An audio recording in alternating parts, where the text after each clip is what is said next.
विक्रम के कबाब कॉर्नर के बाहर। फिर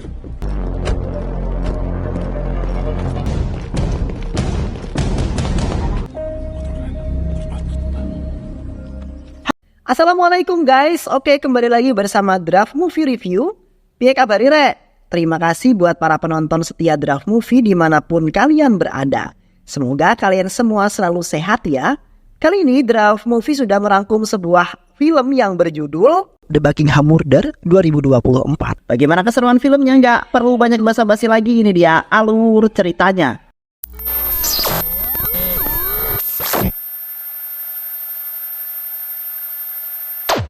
Di sebuah kota telah terjadi sebuah pembunuhan di tempat bermain yang dilakukan oleh seorang pria muda bernama James Thomas yang berhasil ditangkap oleh kepolisian. Di samping itu seorang detektif wanita bernama Jess telah menggugat James di pengadilan karena telah membunuh putra kecilnya. Di saat itu James mengaku bahwa dirinya tidak sengaja menembak karena pada saat itu keadaan sedang sangat kacau, di mana semua orang yang berada di tempat bermain tersebut berlarian.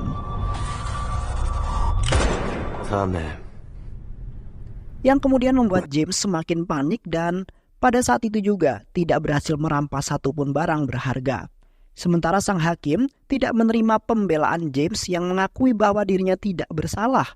Alhasil, James pun langsung dijebloskan ke dalam penjara seumur hidup karena telah membunuh banyak sekali orang pada waktu itu.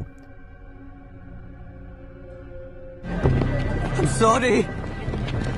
Di samping itu, Jess nampak sedih setelah kehilangan putra tercintanya yang menjadi satu-satunya orang yang berharga dalam keluarganya. Jess saat ini merasa kebingungan dan tidak memiliki tujuan hidup sebab tidak ada yang dapat membuatnya bahagia. Dan kini, Jess berencana ingin pulang ke kampung halamannya karena menganggap kota adalah tempat tidak aman. Sementara ayahnya Jess berupaya mencegah Jess agar tidak pergi karena ayahnya akan merasa kesepian. Namun Jess telah menghiraukan larangan ayahnya karena dirinya sudah mulai frustasi untuk hidup di kota. Dan setelah itu Jess bergegas pergi dari kota itu dan pindah ke kampung halamannya. कई लोग बुरी तरह घायल भी हुए हैं. Sesampainya Jess di kediaman lamanya, Jess pergi ke kantor polisi atas perintah kepala detektif untuk menjalani pekerjaan yang ada di sana. Di saat itu Jess bertemu dengan seorang polisi wanita bernama Sharon yang membimbing Jess dalam menjalani tugas. क्या हुआ? Kemudian Jess pergi ke ruangan Inspektur Miller yang seketika menyambut Jess dengan sangat hangat dan bahagia. Inspektur Miller kemudian mengucapkan selamat kepada Jess yang sudah bergabung dengannya untuk menyelamatkan kota dari kejahatan. Inspektur Miller kemudian memberikan tugas pertamanya yang akan dibantu oleh beberapa detektif dan petugas kepolisian, di mana terdapat kasus hilangnya seorang anak laki-laki yang dikabarkan telah diculik dan sampai saat ini belum ditemukan. के बाद कई जगहों पर तनाव का माहौल बन गया. देखो, हम पब्लिक सर्वेंट हैं. Dan setelah itu Jess bergegas pergi dari ruangan Inspektur Miller tanpa mengatakan sepatah kata pun. Di saat itu Jess beserta timnya langsung meluncurkan misinya untuk menemukan anak yang hilang, yaitu Isprett Cohley, di mana Cohley telah hilang setelah pulang sekolah dan tidak ada yang mengetahuinya. Setelah itu Jess dan pemimpin tim yaitu I.D. Hardy langsung mendatangi kediaman Cohley untuk menemukan beberapa informasi. Di sana Jess telah menginterogasi ayahnya Cohley yaitu Daljit dan juga istrinya Pretty.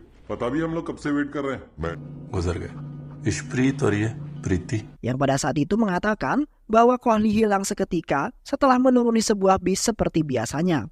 Sementara Pretty yang mengungkapkan bahwa Cohley mempunyai masalah yang membuatnya sangat kesal, di mana Cohley sempat memiliki konflik terhadap teman Daljit yaitu Tanjinder yang merupakan saudaranya Pretty, di mana Tanjinder telah mempergoki Cohley yang merokok secara diam-diam. Kemudian Tanjinder memukulinya sebagai pelajaran karena Cohley telah melakukan kesalahan. Sementara temannya telah merekam hal tersebut kemudian menyebarkan video itu ke sosial media. मतलब जब अडॉप्ट करके लाए थे हम उसको अडॉप्ट करना चाहती पर सिरिंज पाजी ने उसे थप्पड़ मार दिया था. Setelah itu Jess beserta timnya langsung melakukan sebuah penelusuran. Di saat itu Jess dan Hardy sama-sama mengeluh karena saat ini mereka telah mendapatkan masalah yang sama, di mana mereka berdua merasa kebingungan untuk menyelesaikan hal tersebut. Dan saat ini mereka berdua telah mendapat sebuah tugas yang sangat sulit dan membuat mereka sangat kebingungan. Jess dan Herdi kemudian telah mendatangi kediaman temannya Kohli yang mungkin saja mengetahui kejadian kehilangannya Kohli itu. Di saat itu seorang anak perempuan telah menjelaskan bahwa dirinya tidak merasa aneh pada Kohli yang selalu ceria di dalam kelas. Dan ketika belajar, temannya itu sempat melihat Kohli yang mengoceh karena kelas piano telah digagalkan. Kemudian membuat Kohli sangat bersedih dan tidak mengatakan satu patah kata pun. पुत्र था पता नहीं, मैं उसके पहले उतरती हूँ. Sementara di satu sisi, rekan-rekan timnya Hardi telah mendatangi beberapa lokasi yang telah dihampiri oleh Kohli, di mana mereka telah mendapat rekaman video CCTV yang menangkap Kohli ketika turun di taman kota. क्या तो main street पर थे जब दंगे शुरू हुए? Setelah itu Jess beserta Hardi dan rekan-rekannya dan kemudian langsung melakukan sebuah pencarian di taman tersebut untuk menemukan Kohli, di mana Hardi yakin bahwa pada malam itu ia akan menemukan Kohli dengan menggunakan instingnya. Dan setelah itu para timnya langsung menelusuri area taman tersebut. Terlihat semua tim sudah mengelilingi taman itu tetapi tidak menemukan apapun. Yang kemudian Hardi memutuskan untuk menghentikan pencarian itu yang tidak menghasilkan apapun.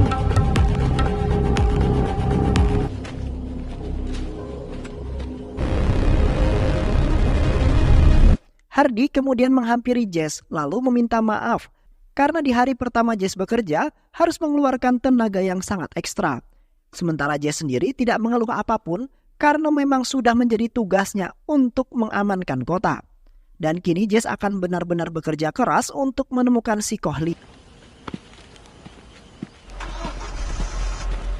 Di samping itu, Jess kembali ke rumahnya untuk merapikan rumahnya yang sudah lama ia tinggal. Pada saat itu Jess nampak bersedih setelah mengingat kenang-kenangan bersama putranya yang kini sudah tidak bersamanya lagi.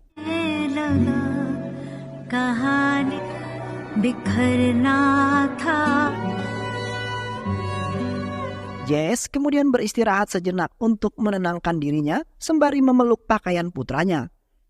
Namun tak lama kemudian, Jess mendapat sebuah panggilan dari Hardi yang kemudian mengatakan bahwa dirinya telah menemukan Kohli, di mana Kohli ditemukan dalam keadaan tewas dan tepat diletakkan di dalam sebuah mobil yang terparkir di taman yang mereka datangi itu. Sesampainya Jess di rumah sakit, terlihat kedua orang tua Kohli nampak menangis dengan sangat terseduh-seduh karena putra mereka telah tewas dengan sangat mengenaskan.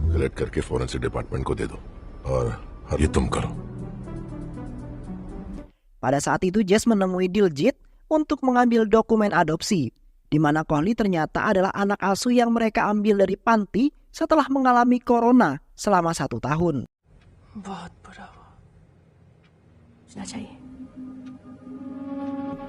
Di saat itu Prit meminta kepada Jess untuk segera mungkin untuk menguburkan putranya, karena Prit ingin arwahnya segera tenang karena Kohli tewas dengan sangat tragis. Prit tidak ingin orang lain mengetahui dan kini Prit beserta Diljit berbohong bahwa Kohli meninggal diakibatkan sebuah penyakit corona. Namun Jess tidak mengizinkannya, di mana ia akan mencari sang pelaku yang telah melakukan semuanya ini. Can I have your office address? फिर जैसे-जैसे प्यार मिला तो फिर रमसा गया. Keesokan harinya, Hardi beserta yang lainnya kemudian melakukan sebuah autopsi terhadap mayatnya Kohli, yang pada saat itu sudah menyatakan bahwa Kohli mendapati luka cekikan pada leher yang ia dapati. Bahkan di dalam paru-parunya terdapat banyak sekali air yang masuk, yang kemudian sang dokter mengatakan bahwa kemungkinan besar Kohli itu terjebur ke dalam danau dan tewas di tempat. Sementara di satu sisi, timnya Hardi dan yang lainnya telah mendapat rekaman CCTV sebuah mobil yang menjadi tempat penemuannya Kohli, yang mana mobil tersebut milik seseorang remaja laki-laki yang bernama Sakib. Dan setelah itu Hardi langsung mengerahkan semua pasukannya untuk segera menangkap si Sakib. Sesampainya Hardi beserta timnya, mereka langsung mengejar Sakib yang berusaha untuk kabur dari kediamannya.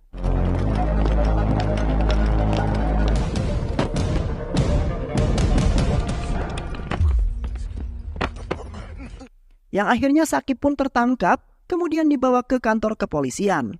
Dan pada saat itu juga Shakib telah diinterogasi mengenai kejadian kematiannya Kohli, di mana bukti sudah membuktikan bahwa Shakiblah pelaku utama dan kini tim lainnya sedang mencari pelaku yang kedua. Namun pada saat itu Shakib tidak mengatakan apapun, melainkan malah mengatakan Hardy yang tidak-tidak. तुम ऐसे बात नहीं कर सकते। इससे कहो तमीज से बात। इसके अम्मी के साथ तुम ऑफिसर से ऐसे बात। वो फ्री का ग्राउंड है, मेरा जहां मन कर। Sementara Hardy sendiri sudah memaklumi karena Shakib hanyalah seorang remaja yang tidak memiliki tata krama.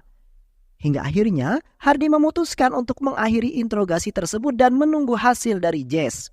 शायद तुम्हारी सजा। सुन साले चूतिए। Di satu sisi Jess telah menangkap temannya Shakib yaitu Navid yang menjadi tersangka kedua. Di sana Jess meminta kepada Navid untuk menjelaskan semuanya. Hingga akhirnya Navid pun mengungkapkan juga di mana pada waktu itu ia dengan Shakib sedang duduk bersantai di pinggir danau. Namun tak lama kemudian Kohli datang dengan membawa pesanannya yaitu narkoboy yang akan ia gunakan. Namun pada saat itu uang Navid tidak cukup untuk membayar pesanan tersebut. Kohli kemudian meminta agar Navid bisa mengembalikan narkoboy itu. Namun Kohli juga mengancam bahwa ia akan memberitahu kedua orang tua mereka. Sontak Shakib pun langsung terbakar emosi kemudian menjeburkan kepalanya Kohli ke dalam danau. Hingga akhirnya Kohli pun tewas pada saat itu juga. Dan setelah itu mereka berdua membawa mayat Kohli ke dalam mobil. Kemudian meninggalkannya karena kunci mobilnya sudahlah hilang. तू यहाँ क्या कर रहा है? मैंने कुछ नहीं किया, प्लीज मेरे अब्बू को। Setelah itu Jess melaporkan hasil laporannya kepada Inspektur Miller dan juga Hardy, di mana ia juga mendapat banyak bukti. Dan kini Jess masih merasa bahwa kasus tersebut belum terselesaikan karena tas milik Kohli yang berisikan narkoboy belum juga ditemukan. Sementara di satu sisi, Jess belum terlalu yakin dengan ungkapan yang ditunjukkan oleh Navid. Namun Hardy menyangkal pertanyaan tersebut, kemudian mengatakan bahwa kasus itu sudah terselesaikan. Sontak Jess pun merasa tidak terima karena tugasnya untuk memecahkan kasus itu belum terselesaikan dan kini Hardy malah meremehkan Jess. Jess kemudian memukul Hardy dengan sekuat mungkin karena merasa sangat kesal. Alhasil Jess pun diskors oleh Inspektur Miller agar berada di kantor dan tidak melakukan penyelidikan. Office में मुझसे कहा था कि तुम्हें ये केस नहीं लेना है और हमें सब कुछ भुलाकर ड्यूटी करनी पड़ती। Di malam harinya terjadilah sebuah insiden yang membakar pagar rumah orang-orang yang ada di sana, yang kemudian membuat semua orang menjadi sangat kesal dan terus-terusan meminta kepada kepolisian agar segera menangkap para pelakunya.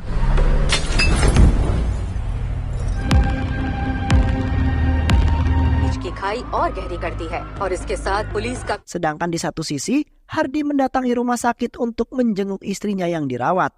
Hardy kemudian meminta maaf karena sampai saat ini dirinya belum bisa memberikan yang terbaik untuk istri tercinta. Hardy merasa sangat sedih karena istrinya sampai saat ini masih mengalami koma berkepanjangan. Kemudian membuat Hardy tidak bersemangat dalam bekerja sekaligus merasa sangat kesepian. Namun Hardy tidak akan putus asa dan akan terus berusaha sampai istrinya itu kembali pulih, kemudian menemaninya lagi seperti dulu.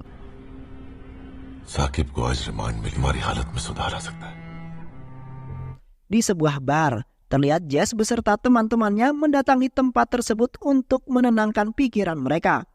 Di sana, Jess nampak bahagia karena ia bisa melepaskan kesengsaraannya serta penderitaan yang sangat cukup mendalam. Namun seketika Jess lagi-lagi teringat akan putra tercinta yang terus menghantui pikirannya. Kemudian membuatnya semakin stres jikalau mengingat kejadian yang sangat mengerikan pada waktu itu.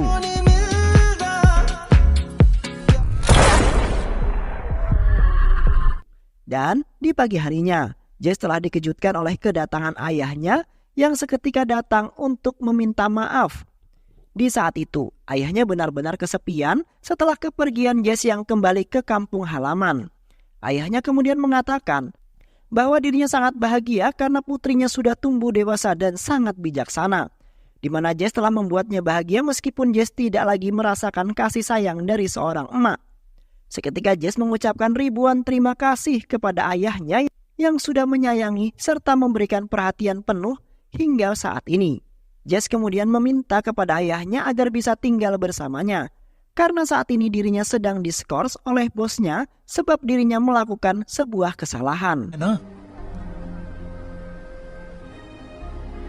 रख दे इसे कहीं और आप रुक जाओ मेरे साथ। लगी रहे पुत्र। Seiring berjalannya waktu, terlihat Jess berusaha keras untuk mengumpulkan banyak bukti untuk mengungkapkan pelaku yang sesungguhnya. Karena menurutnya terdapat beberapa pelaku lainnya yang masih belum terungkap. Karena selama penyelidikan, Jess merasakan ada hal yang sangat menjanggal dan membuat sebuah teka-teki yang harus dipecahkan. Jess kemudian mengumpulkan semua bukti itu, kemudian ia tunjukkan kepada Inspektur Miller. गाड़ी वहां पे थी क्योंकि उनके पास कोई solid proof लेके जाना हो चाहता है कि वो बदल गया है, थोड़ा ज्यादा हो गया और अपने आसपास किसी को करने भी नहीं देता ड्रग्स को कंज्यूम करके। जब मैंने उसकी हालत देखी, Yang pada saat itu Jess mengungkapkan bahwa menurutnya pelaku dalam pembunuhan tersebut telah melibatkan banyak orang. Jess kemudian meyakinkan Inspektur Miller bahwa dugaannya saat ini sepertinya sangatlah benar dan juga valid. Dan kini Jess akan mengungkapkan semuanya dan akan membuktikan kepada Hardy. Sementara Inspektur Miller nampak seperti tidak menerima laporan tersebut, di mana Inspektur Hardy telah memerintahkan Jess untuk tetap berada di kantor karena masih menjalani skorsing. Akhirnya, Jess pun bergegas pergi dengan perasaan yang sangat marah dan akan mengungkapkannya dengan sendiri tanpa bantuan siapapun dari kepolisian. या बिल्कुल सच। और DI Hardy अब भी इस केस पर क्यों है, जो उसने किया ही नहीं। क्या आप इस Di malam harinya, Jess pergi mengunjungi Sakib yang masih berada di sel tahanan. Pada saat itu Jess meminta kepada Sakib agar bisa menjelaskan semuanya mengenai kematiannya Kohli. Dan akhirnya Sakib pun menjelaskan karena Jess menjanjikan bahwa dirinya akan segera mungkin dibebaskan. Sakib kemudian mengungkapkan bahwa pada saat itu Kohli memang benar-benar mengantarkan pesanan Navid. Pada saat itu uang Navid memang kurang untuk membayar narkoboy itu. Kohli kemudian ingin mengambil kembali narkoboy tersebut dan berniatan ingin mengadukan semuanya kepada kedua orang tua Sakib dan juga Navid. Seketika Sakib langsung terbakar emosi, kemudian mencelupkan kepalanya Kohli ke dalam air dalam waktu yang sangat lama. मुझे कुछ समझ नहीं आ रहा। मैं गए थे कोकेन मारने, तलब में मुझसे रहा नहीं जा। को बता दूंगा। क्या बताओगे? Setelah itu Sakib memerintahkan Kohli untuk pergi dan mengancam ingin membunuhnya. Di samping itu Sakib dan Navid langsung menggunakan narkoboy tersebut. Dan kemudian mereka berdua berenang di danau itu untuk bersenang-senang. Sampai pada saat itu mereka berdua telah menemukan sebuah mayat yang mengapung di danau itu yang ternyata adalah Kohli. Seketika Sakib dan Navid langsung membawa Kohli ke daratan, kemudian meletakkannya di dekat semak-semak. Dan setelah itu juga mereka berdua langsung pergi dari sana karena sangat ketakutan. Karena nantinya mereka akan dianggap sebagai pelaku tersangka. प्रीत मेरे भाई जैसा था। सारी गलती मेरी है। Di saat itu pula, Jess mengikuti Hardy dan Simon yang pergi dengan membawa Navid menuju hutan. Di sana Hardy meminta kepada Navid agar tidak mengatakan semuanya kepada Jess, bahwasanya ia terlibat dalam kasus tersebut. Tak lama kemudian Jess beserta Inspektur Miller dan pasukannya langsung mempergoki mereka berdua yang seketika ingin membunuh Navid. Jess kemudian meminta kepada Hardy agar melepaskan Navid yang tidak bersalah.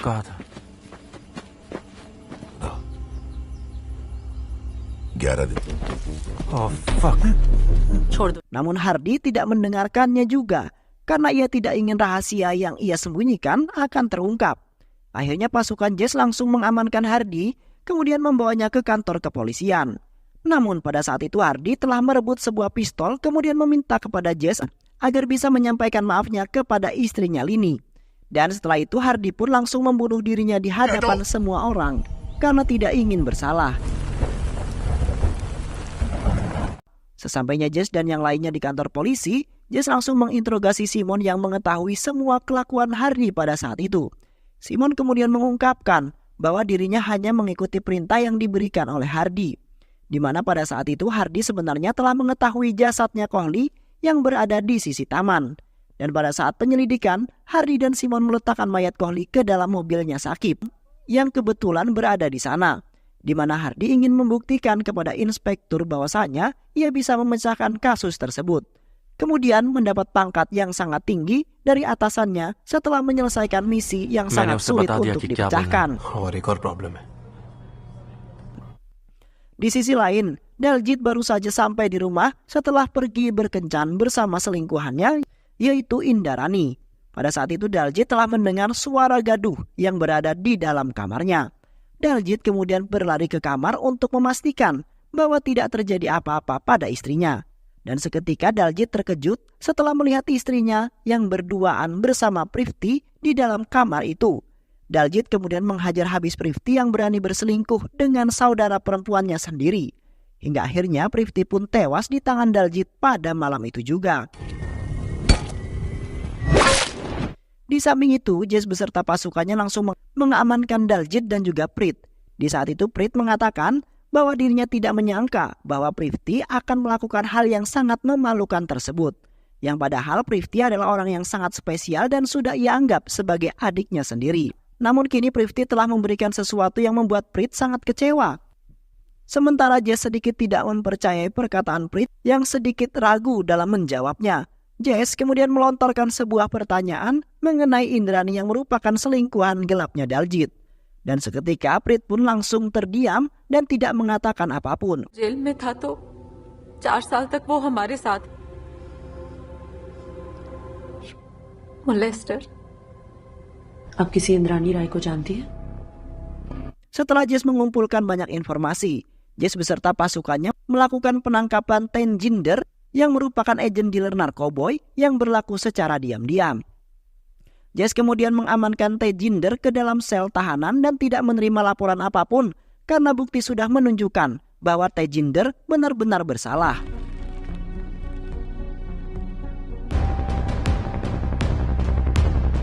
Dan setelah itu Jess menginterogasi Indrani yang merupakan selingkuhannya Daljit. Di saat itu Indrani mengungkapkan bahwa dirinya adalah guru les pianonya Kohli, yang pada saat itu telah membuat Kohli marah ketika Indrani menanyakan mengenai ayahnya Kohli. Selain itu juga Kohli pernah mempergoki kemesraannya dengan Daljit dan sempat diadukan kepada Prit. Namun Indrani tidak pernah mempunyai maksud untuk menyakiti hatinya Prit. Keesokan harinya Prit dengan keadaan marah kemudian langsung mendatangi kantor polisi untuk melihat wajahnya Daljit yang sudah mengkhianatinya. Yang kini Daljit telah masuk ke dalam sel tahanan karena terlibat dalam kasus penjualan narkoboy secara sembunyi-sembunyi. Seketika Prit mengungkapkan bahwa dirinya sebenarnya telah melakukan hubungan terlarang dengan Prifty. Prit juga mengatakan bahwa Prifty adalah saudaranya Tanjinder yang sudah ia asuh sejak kecil setelah Tanjinder dipenjara selama 4 tahun. Dan kini Prit serasa mempunyai perasaan terhadap Prifty yang selalu berada di sampingnya di saat suka dan juga duka. Sampai-sampai Prit tidak ingin kehilangan Prifty untuk selamanya. Di samping itu, Prit juga mengungkapkan bahwa dirinya dulu telah membunuh ibunya Daljit. Karena setelah menikah dengan Daljit, Prit telah dijadikan sebuah pelayan yang selalu melayani ibunya dan juga Kohli yang merupakan anak adopsinya. Hingga suatu ketika, Prit memerintahkan Prifty untuk membunuh Kohli yang merupakan putra kesayangannya Daljit. Karena pada saat itu, Prit benar-benar tidak memiliki jalan keluar untuk membalaskan dendamnya terhadap Daljit. मुझे भी अच्छा लगने लगा. Akhirnya, Jess pun berhasil mengungkapkan kasus tersebut yang ternyata Prit lah yang menjadi dalang dalam kasus itu. Beberapa minggu kemudian, terlihat Jess menjalani kehidupan barunya sendirian, di mana dirinya hanya selalu memikirkan putranya yang sudah tidak ada lagi bersama dirinya. Jess selalu saja berkeinginan bisa bersama putranya kembali jikalau waktu yang sudah berlalu bisa diputar kembali. Dan akhirnya Jess hanya bisa menerima nasibnya dan menjalani kehidupannya dengan bahagia. Dan film pun selesai. Baik sahabat, itulah alur cerita film kali ini. Mudah-mudahan sahabat semua terhibur dengan alur cerita film ini. Sehat selalu. Wassalamualaikum warahmatullahi wabarakatuh.